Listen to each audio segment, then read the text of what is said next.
माशाअल्लाह, बहुत खूब।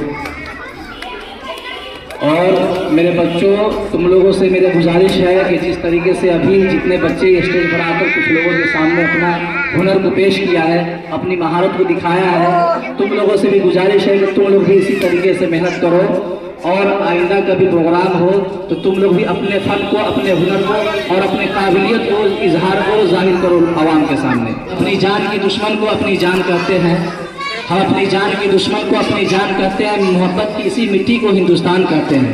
जो ये दीवार का सुराख है साजिश का हिस्सा है, जो ये दीवार का सुराख है साजिश का हिस्सा है, मगर हम इसे अपने घर का रोशनदान कहते हैं।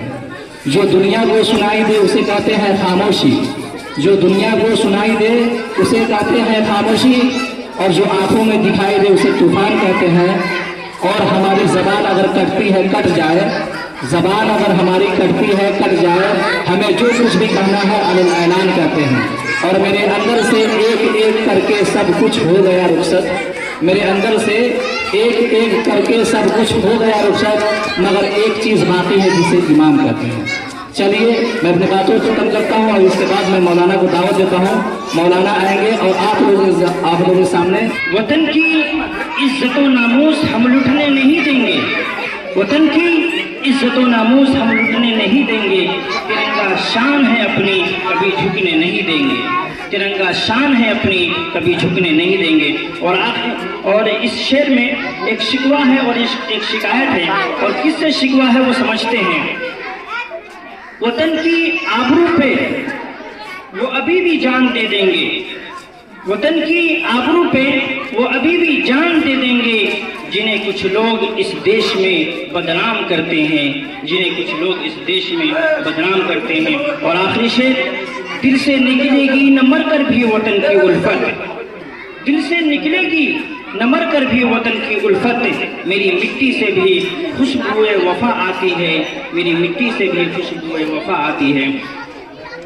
मेरे बुजुर्गों, नौजवानों, दो दिन हमारे इस मुल्क में ऐसे हैं, दो तारीखें ऐसी हैं कि जिन दिनों में और तारीखों में कौमी तौर पर खुशी और मसरत का इजहार किया जाता है।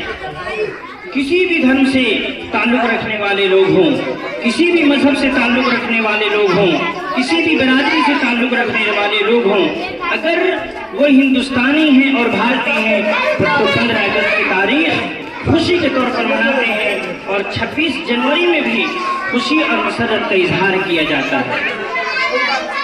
15 अगस्त वो तारीख़ी दिन है कि जिस दिन हमारे इस मुल्क में आज़ादी का सूरज तुलू हुआ।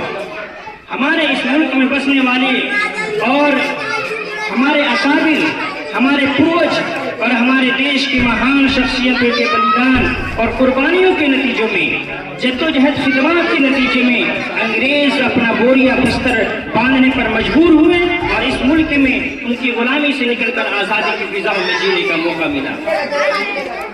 आज़ादी यकीनन एक बहुत बड़ी नेमत है, और आज़ादी की नेमत को वही लोग समझ सकते हैं कि जिन्होंने अंग्रेजों का गुलामी का दौर और गुलामी का ज़माना देखा है। हम में से अक्सर लोगों ने चूंकि अंग्रेजों के गुलामी का दौर और ज़माना नहीं देखा है, इसलिए कि आज़ादी की नेमत का जिस दर्जा हमें एहसास होना चाहिए था, शायद उस दर्जे का एहसास हमारे दिलों में नहीं पाया जाता। ठीक इसी तरीके से 26 जनवरी वो तारीख़ी दिन है कि जिस दिन हमारे इस मुल्क में वो संविधान मिला, इस मुल्क को वो आईन मिला, वो दस्तूर मिला कि जिसकी रोशनी में मुल्क में बसने वाले हर हर नागरिकों और हर हर शहरी को बराबर का हक हासिल है। उसका ताल्लुक किसी भी धर्म से हो, किसी भी मजहब से हो, किसी भी बिरादरी से हो, अगर वो हिंदुस्तानी है और भारतीय है तो यहाँ के तमाम लोगों को बराबर के हुकूक हासिल है।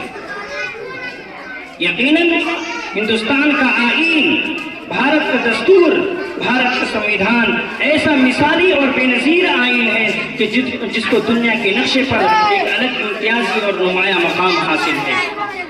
हम सबकी जिम्मेदारी है इस आईन और संविधान की हिफाजत करने की, हम सबकी जिम्मेदारी है इस आईन की हिफाजत करने की, और इस मुल्क में जो संविधान है, जो आईन है, जो दस्तूर है, उसके मुताबिक अगर हिंदुस्तान में किसी इंसान को तकलीफ पहुंच रही है, हिंदुस्तान में किसी रहने वाले को तकलीफ पहुंच रही है, अगर वो हिंदू भाई हो, चाहे वो मुसलमान हो, चाहे वो ईसाई हो, अगर वो किसी हिंदुस्तानी को तकलीफ हो रही है तो वो तकलीफ हिंदुस्तान की है, वो तकलीफ भारत की है।